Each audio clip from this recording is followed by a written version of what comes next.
Assalamualaikum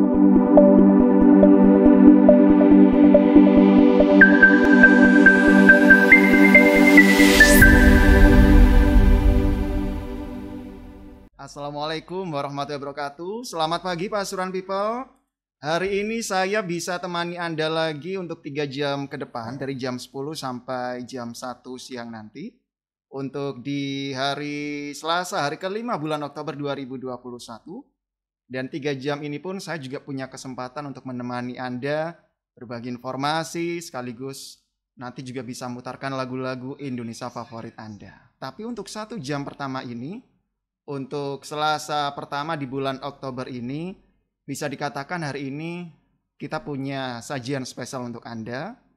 Di 1 jam pertama ini saya tidak sendiri. Saya sudah ditemani dengan kawan-kawan dari Bawaslu Kabupaten Pasuruan yang bakal ngobrol selama 1 jam ke depan ya. Untuk hari ini di program Bawaslu On Air, Bawaslu Mendengar.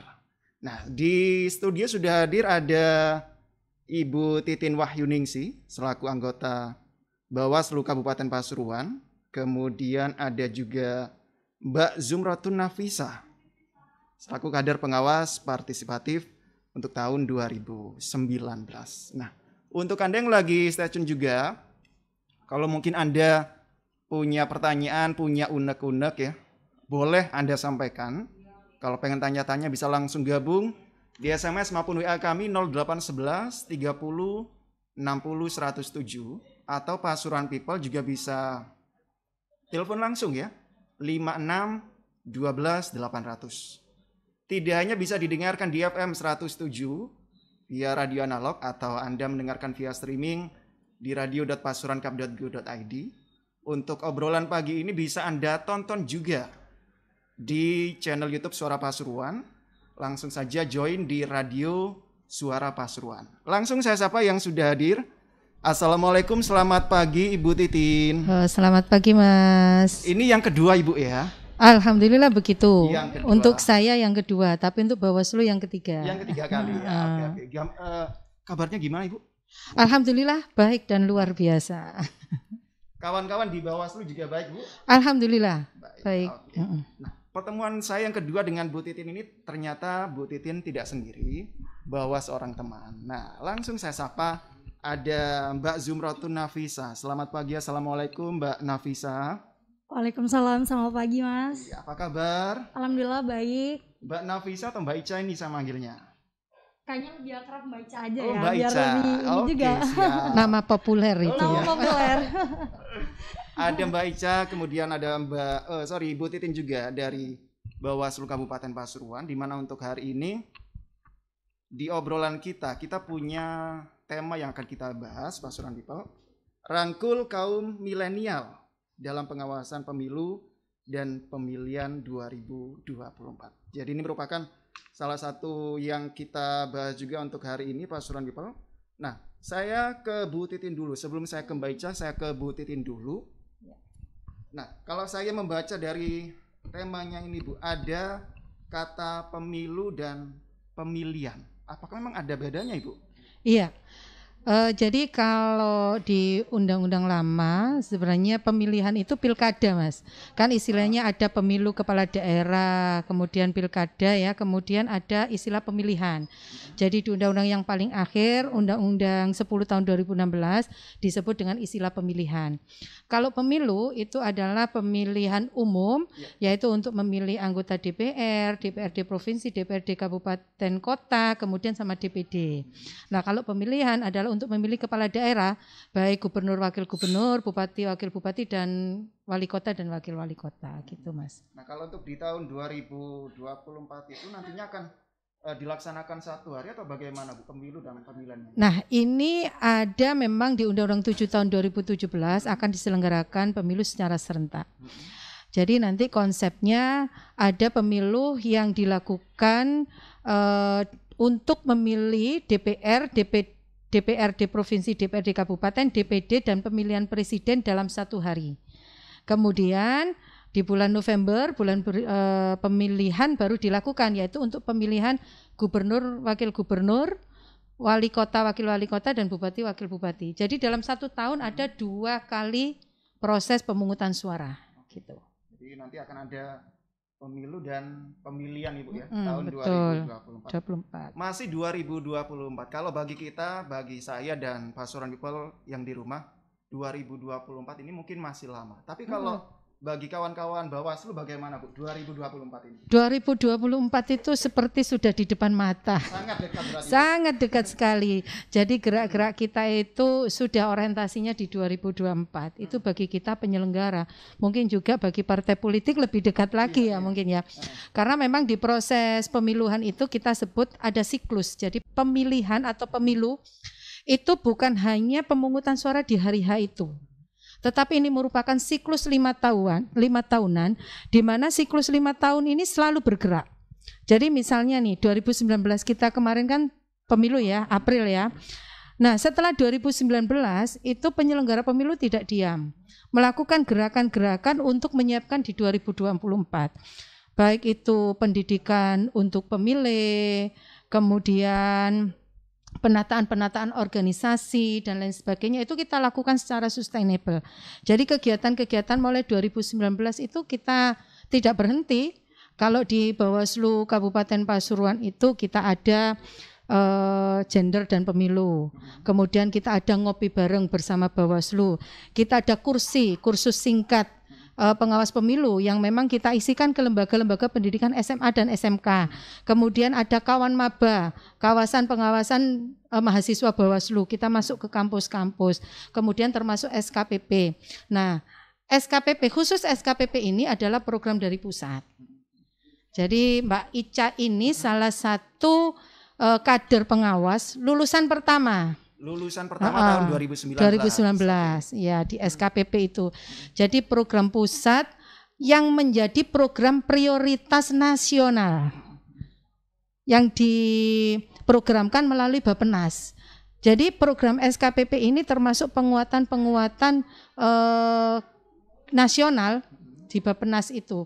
Sehingga SKPP ini dilakukan oleh Bawaslu juga sustainable. Jadi 2019 kita selenggarakan yang angkatannya Mbak Ica ini, kemudian 2020 karena Covid kita selenggarakan secara virtual, kemarin 2021 di bulan September kita juga selenggarakan SKPP itu.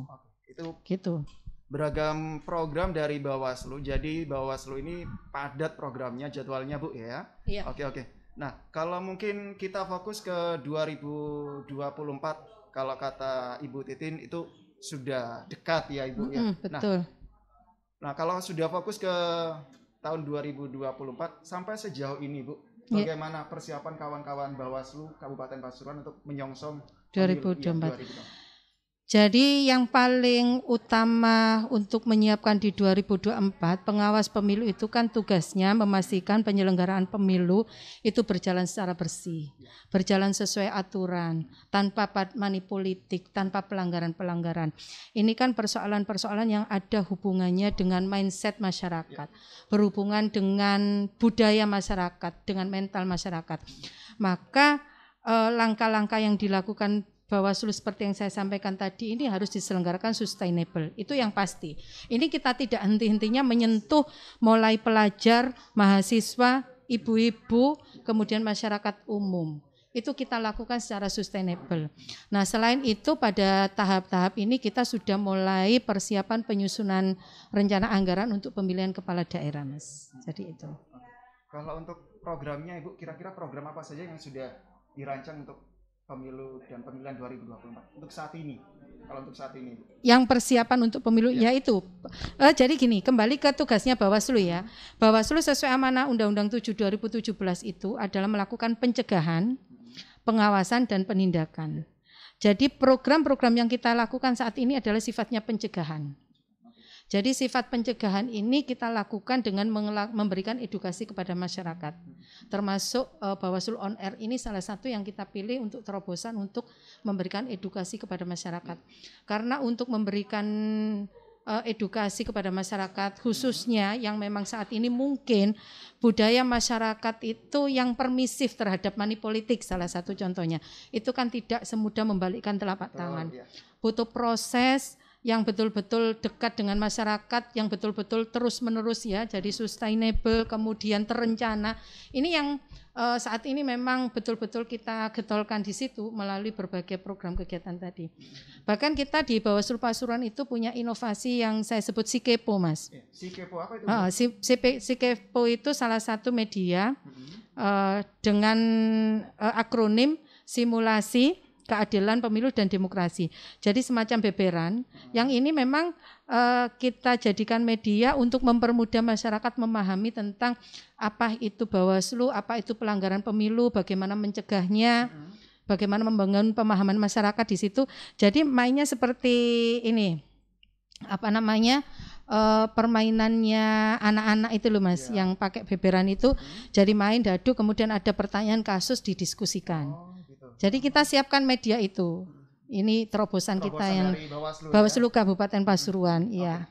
Tadi Ibu juga sempat menyinggung soal SKPP. Ya. Boleh diperjelas lagi SKPP itu apa sih? Jadi SKPP itu Sekolah Kader Pengawas Partisipatif. Program ini program Bawaslu RI yang dilaksanakan mulai tahun 2019. Program ini merupakan program unggulan secara nasional, jadi ini adalah masuk programnya Bappenas. Nah, Sekolah Kader Pengawas Pemilu itu kita mengambil generasi-generasi milenial untuk masuk di sekolah kita. Kemudian kita berikan pendidikan, ya seperti sekolah itu, tapi dengan pola pembelajaran andragogik orang dewasa ya. Beri pengetahuan tentang apa itu pemilu, apa itu demokrasi, apa itu pengawas pemilu, apa itu pelanggaran, bagaimana jika ada pelanggaran dilaporkan kemana. Nah itu kita berikan beberapa hari, kita didik untuk itu, untuk tujuannya untuk membangun kesadaran para milenial turut serta untuk melakukan perwujudan demokrasi secara bersih. Baik dari dirinya sendiri atau disebarkan kepada komunitasnya atau disebarkan kepada masyarakat. Jadi ini bentuknya seperti sekolah. Kalau antusias masyarakat bagaimana Ibu? Kabupaten Pasuruan mulai dari 2019 sampai 2021 termasuk se-Jawa Timur itu pendaftar terbanyak Mas. Terbanyak ya? Iya, walaupun kuotanya memang sedikit. Jadi di tahun 2019 memang kuota 50 ya. Dibatasi berarti Bu ya? Dibatasi. Pendaftar kita waktu itu 140-an. 140. Ya, kemudian kita seleksi, mulai seleksi administrasi. Seleksi administrasi itu syaratnya pendidikan, latar belakang organisasi kalau memang ada, kemudian tidak berafiliasi dengan partai politik, ini menjadi penting, ini yang paling penting di situ. Setelah itu, setelah seleksi administrasi, kita seleksi wawancara. Muncullah 50 peserta karena kuotanya 50. Di tahun 2020 itu penyelenggaraannya secara online, pendaftar kita sekitar 110. Kemudian lolos 68. Yang menentukan kelolosannya yang di 2020 itu langsung Bawaslu RI. Di 2021 yang mendaftar 128 kurang lebih segitu. Peningkatan Ibu ya? Peningkatan. Kemudian yang masuk hanya 47 karena kuota kita segitu Mas. Memang 2021 itu diselenggarakan di 10 titik, masing-masing titik itu 100 peserta. Jawa Timur ada 8 titik yang ditunjuk, salah satunya Kabupaten Pasuruan. Ya mungkin karena Kabupaten Pasuruan selalu antusiasnya selalu tinggi, jadi menjadi dipilih oleh Bawaslu Provinsi itu. Oke, seperti itu Pasuruan People ya. Nah, sekarang saya ingin ke Mbak Ica ya. Pengen tahu suaranya juga Mbak Ica nih. Mbak Ica, ini sudah masuk, sudah gabung dengan Bawaslu ya sebagai kader pengawas partisipatif 2019. Boleh dong diceritain dulu gimana sampai akhirnya gabung sebagai kader pengawas partisipatif. Ceritanya kayak gimana dulu? Cerita awalnya karena waktu itu pasti ada informasi sosialisasi gitu-gitu kan Mas ya. Terus kami juga, saya khususnya karena juga aktif di berbagai organisasi kepemudaan waktu itu, dan juga merasa terpanggil gitu ya, ibaratnya itu kan merasa terpanggil kami sebagai generasi muda, generasi milenial yang mungkin mau masuk ke dalam sistem secara langsung itu kan kayaknya masih harus melalui tahapan yang sangat lama juga gitu. Nah dengan adanya sekolah kader pengawasan partisipatif itu kami merasa terpanggil, ini dia saatnya kita masuk dalam sebuah sistem ikut berpartisipasi dalam proses demokrasi yang ada di Indonesia gitu. Makanya ya apa ya, sebenarnya kan hal yang seperti itu juga dari kesadaran kita masing-masing gitu. Nah, berhubung juga kami merasa hal itu juga sangat penting bagi saya, dan juga waktu itu juga saya sering ngajak teman-teman saya yang lain gitu kan. Ya alhamdulillah teman-teman saya juga banyak yang tertarik buat ikut SKPP itu, karena itu tadi merasa karena buat masuk ke dalam sistem itu juga perlu waktu dan juga butuh proses yang cukup gitu kan. Sorry Mbak, mic-nya nggak bunyi, boleh ganti? Gitu. Iya. Nggak bunyi. Ya, gimana? Dari awal. Sudah, boleh langsung. Ya, Langsung aja ya. Karena butuh waktu juga mau masuk dalam sistem secara langsung gitu. Jadi SKPP ini adalah fasilitas bagi kami sebagai kaum milenial untuk terlibat begitu, Mas. Jadi ini merupakan kesempatan yang bagus ya. Kesempatan belajar, betul. Istilahnya sekolah bareng Bawaslu. Iya. Ya. Nah, dulu sama teman-teman berapa orang Mbak Ica gabungnya? Kalau dari organisasi saya sendiri, karena kebetulan ini ya mewakili organisasi kepemudaan itu sekitar mungkin seperempatnya ada kali ya. Cowok itu campur kan Mas, campur cowok cewek gitu kan. Dari lintas kecamatan juga ya sekitar ada mungkin 20-an gitu ada. Boleh diceritain aktivitasnya dulu kayak gimana Mbak Ica di SKPP ini aktivitasnya? Aktivitas setelah kegiatan atau gimana? Pas bergabung dulu. Oh, pas bergabung. Iya. Nah, karena dulu itu kan secara offline Mas ya. Sekolahnya itu kan secara offline, dilaksanakan di Hotel Horizon Pasuruan.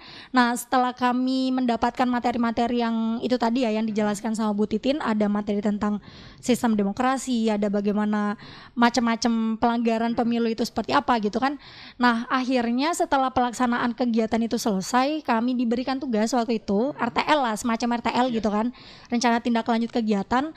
Nah, rencana tindak lanjut yang kami lakukan itu juga berdasarkan dari segmen dan latar belakang kita masing-masing. Jadi bagi teman-teman, ada juga kan teman-teman kita yang dari teman-teman disabilitas, ada juga yang konten kreator gitu kan, ada yang dari tokoh kepemudaan dan lain-lain.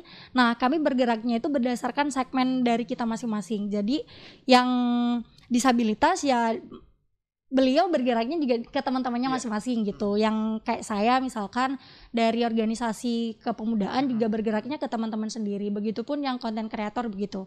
Nah, untuk sementara ini sampai detik ini pun kami juga terus mensosialisasikan. Jadi kayak misalkan ada kegiatan apa gitu ya di organisasi kami gitu, selalu juga kami memberikan edukasi ke teman-teman yang lain bahwa untuk mencapai sebuah kesuksesan di demokrasi itu kan juga nggak harus kita berikan tanggung jawab itu semuanya seluruhnya itu ke penyelenggara maupun peserta pemilu.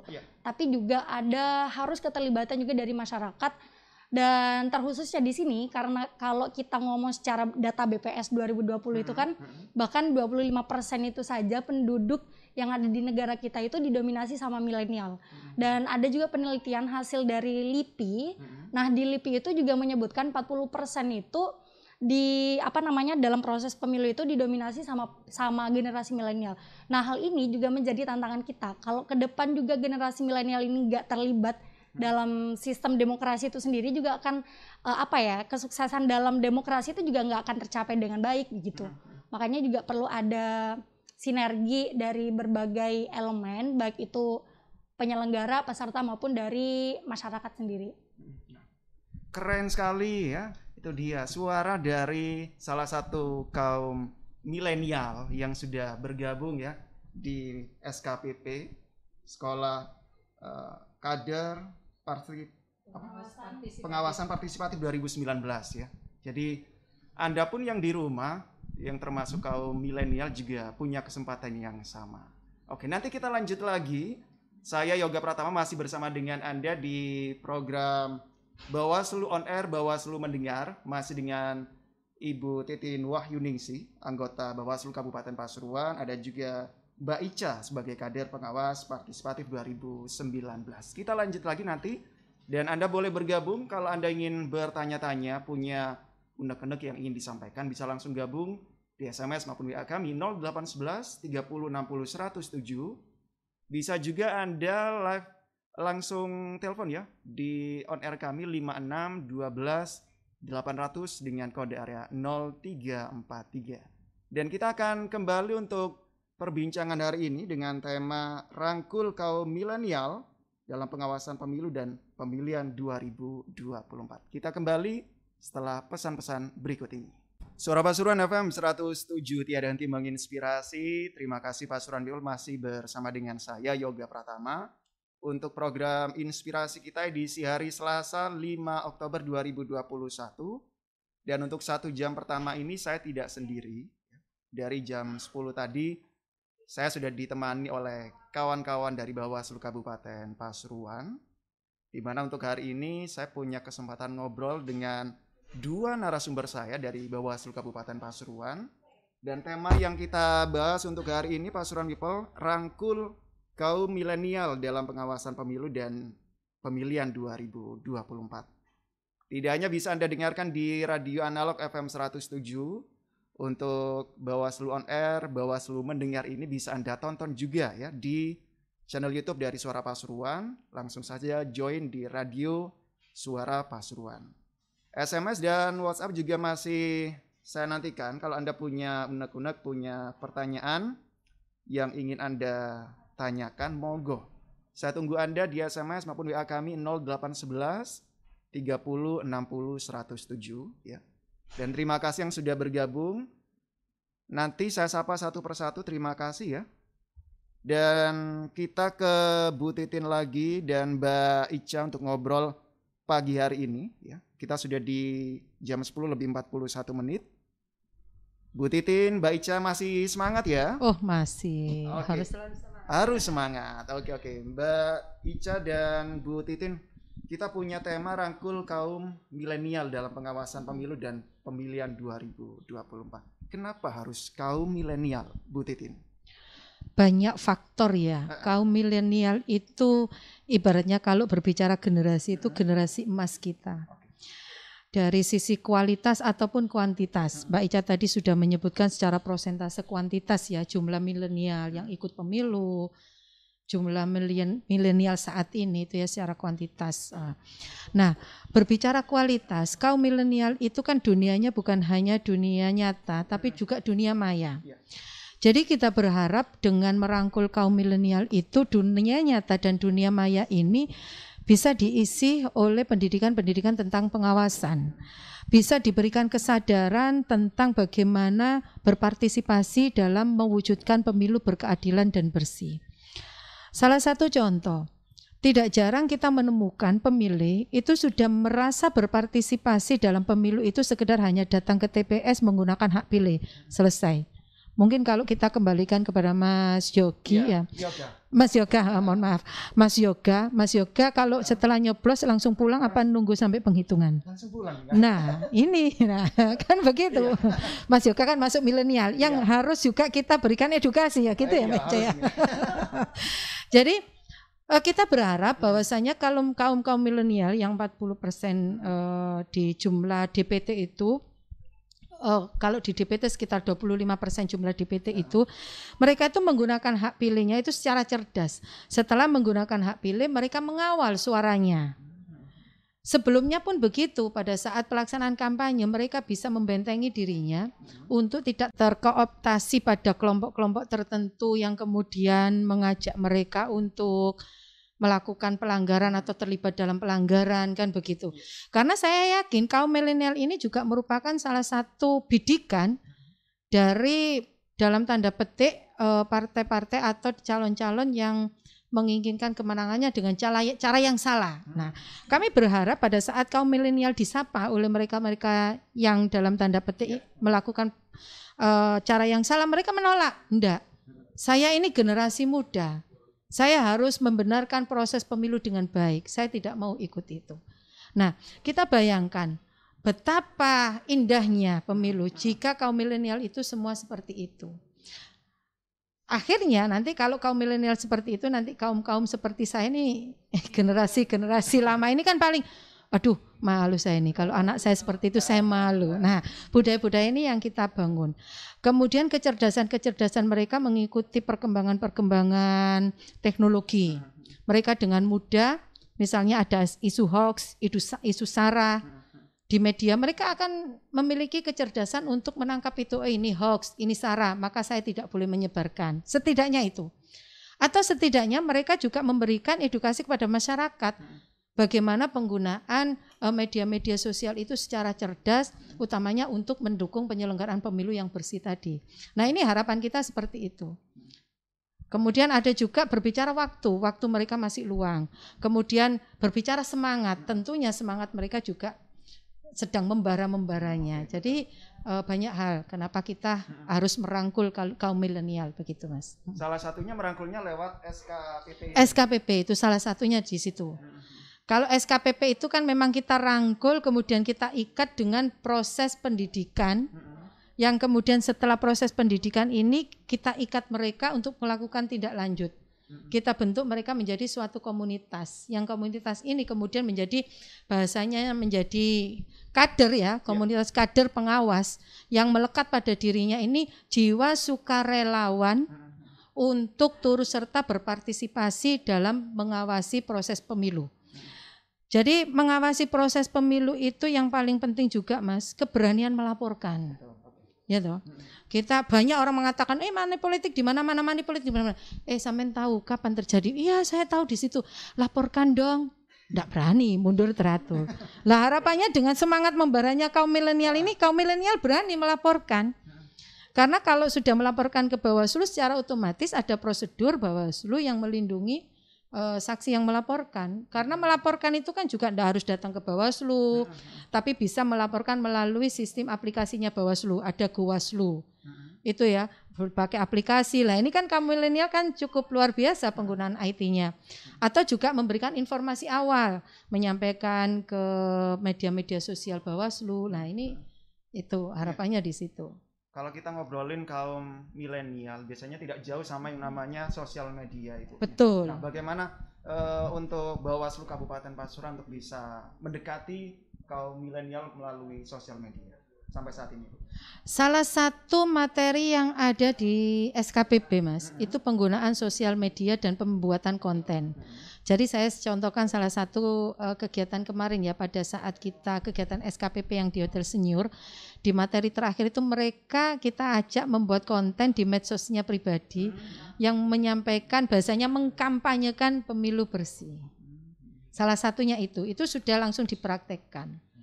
Nah, itu. Kemudian yang kedua dari grup-grup kita kan ada grup WA ya. Pertamanya sih SKPP 2019, 2020, 2021, akhirnya sekarang kita bikin grup SKPP Lintas Generasi. Di grup WA SKPP Lintas Generasi ini juga kita gunakan untuk berbagi informasi terkait perkembangan tentang pengawasan pemilu. Kemudian di situ juga digunakan untuk media-media diskusi dengan mereka. Jadi harapannya nanti misalkan informasi kita share di situ, harapannya mereka juga nge-share di grupnya masing-masing. Salah satunya di situ. Nah nanti kita pun berencana dari 3 generasi ini kita kumpulkan, kemudian kita coba sinkronkan antara program tindak lanjut 2019, 2020, 2021, kita jadikan satu konsep. Kemarin malah yang rencana RTL-nya yang 2021 itu mereka ini banyak yang program-program di media sosial, ada yang konten YouTube, konten apa gitu, tapi memang masih belum bergerak. Nanti mungkin pertengahan Oktober itu mereka akan bergerak di situ. Berarti sudah ada masukan-masukan dari kaum milenial Ibu ya? Iya, betul. Dari tahun 2019 sampai untuk tahun ini Bu, bagaimana untuk perkembangan dari SKPP ini? Kalau perkembangan untuk kegiatannya, setiap bulannya mereka juga kita ajak untuk bersama-sama mengawasi proses pemutakhiran daftar pemilih berkelanjutan. Jadi memang ada beberapa yang aktif, setiap ada pemilih yang meninggal di sekitarnya dilaporkan ke kita gitu. Ada yang aktif seperti itu. Kemudian ada yang seperti disampaikan Mbak Ica aktif di organisasinya masing-masing gitu. Ya mungkin karena pelaksanaan pemilu ini masih agak jauh, mungkin aktivitas mereka itu bahasa ritme itu masih ritme standar. Kayaknya nanti setelah kita kumpulkan lagi di 2021, insya Allah di 2020 mereka ritmenya akan lebih kenceng lagi. Gitu. Nah, saya ke Mbak Ica nih, Mbak Ica, sampai untuk bergabung dari tahun 2019 dan sekarang sudah di 2021. Yang didapatkan Mbak Ica dari SKPP ini apa saja? Manfaat yang didapatkan? Manfaat yang pertama jelas ilmu baru Mas ya, pengetahuan gitu kan. Iya. Karena mungkin juga banyak yang teman-teman dari saya sendiri, dari kalangan kita gitu kan, yang belum mengenal apa itu jenis-jenis pelanggaran, terus nanti juga bagaimana caranya kalau misalkan ada temuan-temuan pelanggaran kita harus ngapain gitu kan. Itu juga banyak sekali yang belum kenal gitu. Apalagi yang tadi disampaikan sama Bu Titin, meskipun juga ada aplikasi si Kepo itu kan juga tidak melulu semua orang itu paham. Nah, dengan adanya SKPP itu ya alhamdulillahnya kita banyak dikenalkan juga, banyak ya pengetahuan baru itu pasti gitu. Sehingga hal itu juga bisa menjadi bekal kita untuk nanti bisa menyebarkan positive vibes gitu-gitu ke teman-teman kita yang lain. Gitu. Sudah bergabung dari 2019, kemudian sosialisasi juga ke teman-teman ya. Sosialisasi juga tetap bagaimana respon aktif. dari teman-teman, Mbak Ica? Respon dari teman-teman macam-macam ya Mas ya, karena melihat juga ritme generasi muda yang hari ini itu kan juga cenderung mereka apatis terhadap perpolitikan di negara kita gitu. Mereka menganggapnya ngapain sih aku ikut berpartisipasi gitu kan. Toh ya pasti keisi sama orang-orang itu aja gitu. Nah, hal-hal yang seperti itulah yang juga perlu kita sosialisasikan betul. Kenapa sih kita itu perlu terlibat dan berpartisipasi dalam pemilu ataupun pemilihan. Yang tentu hal itu kan kita tahu bahwa perhelatan 5 tahunan itu enggak yang setiap tahun ada gitu kan. Betul. Nah, makanya untuk bisa menarik mereka agar mereka tetap aktif dan berpartisipasi itu salah satunya memberikan kesadaran ke mereka bahwa ya meskipun cuman satu suara aja ataupun keterlibatan mereka ini enggak yang sebanyak ketika menjadi penyelenggara ataupun peserta pemilu, tapi setidaknya mereka ini ikut terlibat dalam memilih dan ini memperbaiki sistem demokrasi yang ada di negara kita begitu. Kita sudah di menit 52, sudah hampir 1 jam.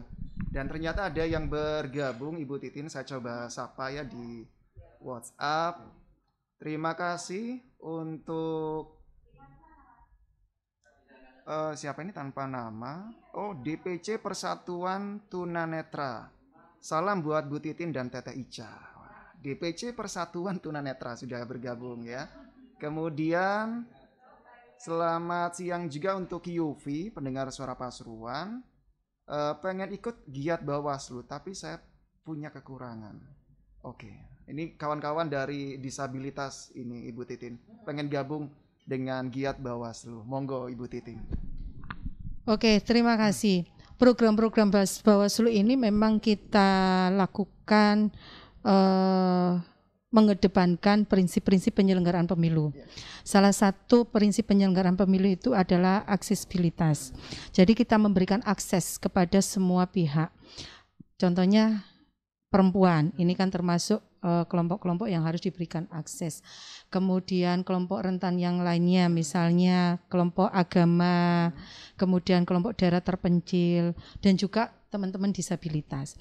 Jadi teman-teman disabilitas yang ingin bergabung kepada program Bawaslu itu tidak usah khawatir. Kita pasti akan memikirkan akses. Salah satu contoh, program SKPP di beberapa titik termasuk di Pasuruan, yang kebetulan kalau Kabupaten Pasuruan ini kita ada satu peserta dari tunanetra. Tapi kebetulan karena tunanetranya mandiri, sebenarnya beliau tidak butuh pendamping, tapi jika butuh pendamping kita siapkan. Kemudian salah satu contoh lagi di Jombang. Di Jombang itu ada yang tunadaksa, jadi Nun Sewu dia pakai tongkat jalannya. Pada saat beliau datang pakai tongkat, langsung Bawaslu RI secara langsung carikan kursi roda. Diberikan fasilitas ibaratnya untuk akses masuk ke ruangan dan sebagainya kursi roda. Jadi hal-hal ini pasti kita siapkan. Jadi teman-teman disabilitas yang ingin bergabung kemudian merasa ada keterbatasan apa, silahkan dikomunikasikan kepada kita. Kita akan berupaya untuk mempermudah proses. Yang terpenting teman-teman punya semangat, kita akan melibatkan teman-teman. Dan kita akan bahagia dan bangga jika teman-teman kelompok disabilitas bergabung dengan kita. Gitu. Jadi tidak perlu khawatir ya, karena kawan-kawan Bawaslu juga sudah siap untuk merangkul kawan-kawan dari disabilitas. Oke. Ibu Titin, Mbak Ica, kita sudah di penghujung untuk obrolan hari ini. Nah, sebelum kita berpisah, monggo kalau mungkin ada pesan-pesan yang ingin disampaikan untuk Pasuruan People yang lagi mendengarkan. Monggo Ibu. Saya dulu. Monggo. Mungkin kalau saya pesennya ada kaidah yang mengatakan subhanul yaum rijalul ghad. Pemuda hari ini adalah pemimpin masa depan.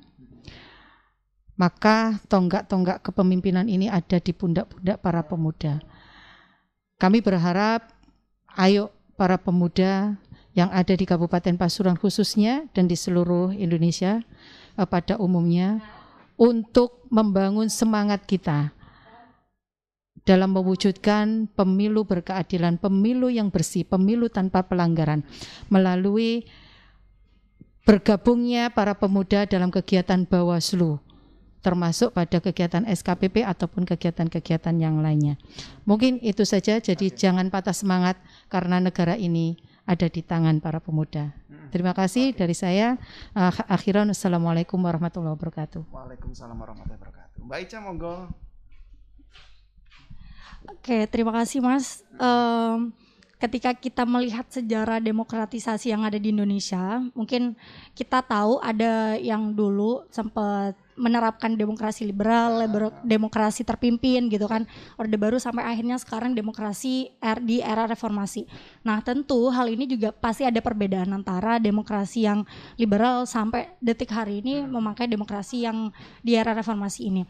Nah kalau dulu mungkin rakyat itu tidak diberikan kesempatan untuk memilih pemimpinnya secara langsung gitu ya, tapi untuk di era yang sekarang kita sudah diberikan akses untuk memilih pemimpinnya secara langsung. Jadi bagi teman-teman generasi milenial, ayo jangan apatis, jangan sampai kita apatis terhadap demokratisasi yang ada di negara kita, karena bagaimanapun dominasi yang ada di negara kita dimiliki oleh generasi milenial, tentu milenial lah nantinya yang akan menjadi tonggak bagaimana sistem itu sendiri berjalan. Mungkin itu. Oke, Mbak Ica, terima kasih ya sudah kasih masukan, sudah menginspirasi Pasuruan People yang lain, terutama kaum milenial untuk hari ini. Oke, terima kasih untuk Ibu Titin, terima kasih untuk Mbak Ica ya. Sukses untuk semua programnya. Ditunggu untuk kedatangannya ya. Oke, itu dia Pasuruan People untuk hari ini. Obrolan saya bersama Ibu Titin Wahyuningsih dari Bawaslu Kabupaten Pasuruan, dan ada Mbak Ica yang sudah ngobrol sama saya untuk hari ini di Bawaslu On Air, Bawaslu Mendengar. Kobar semangat kami tak akan berhenti, ayo awasi